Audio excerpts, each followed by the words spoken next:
Chapter 3 Sudha Murthy.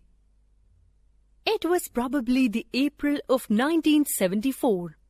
Bangalore was getting warm and Gulmohars were blooming at the Indian Institute of Science campus.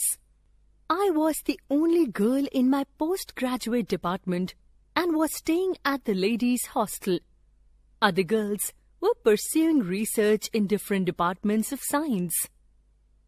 I was looking forward to going abroad to complete a doctorate in computer science. I had been offered scholarships from universities in the US. I had not thought of taking up a job in India. One day, while on the way to my hostel from our lecture hall complex, I saw an advertisement on the notice board. It was a job requirement notice from the famous automobile company Telco, now Tata Motors. It stated that the company required young, bright engineers, hardworking and with an excellent academic background. At the bottom was a small line: "Lady candidates need not apply." I read it and was very upset. For the first time in my life, I was up against gender discrimination. Though I was not keen on taking up the job, I saw it as a challenge. I had done extremely well in academics, better than most of my male peers. Little did I know then that in real life, doing well in studies is not enough to be successful. After reading the notice, I went fuming to my room.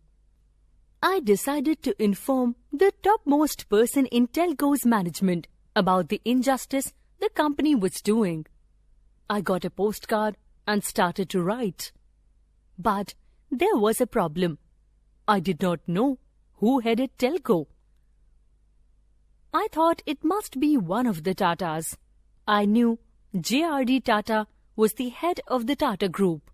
I had seen his pictures in newspapers. Actually, Sumant Moolgaonkar was the company's chairman then. I took the card, addressed it to J.R.D. and started writing. To this day, I remember clearly what I wrote. The great Tatas have always been pioneers.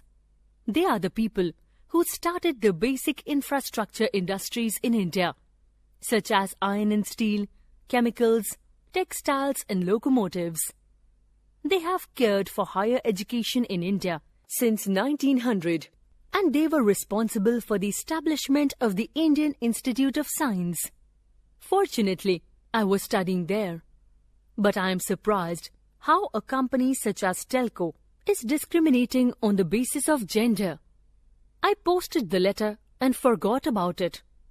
Less than 10 days later, I received a telegram stating that I had to appear for an interview at Telco's Pune facility at the company's expense.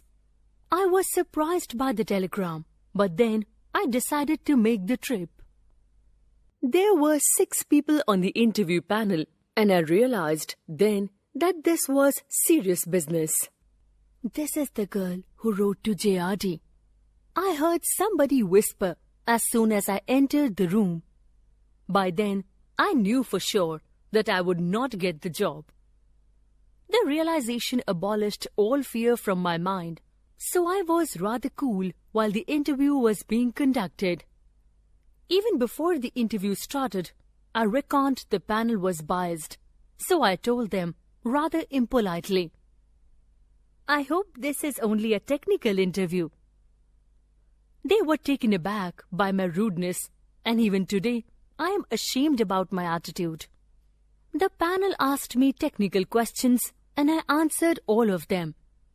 Then an elderly gentleman with an affectionate voice told me, "Do you know why we said lady candidates need not apply?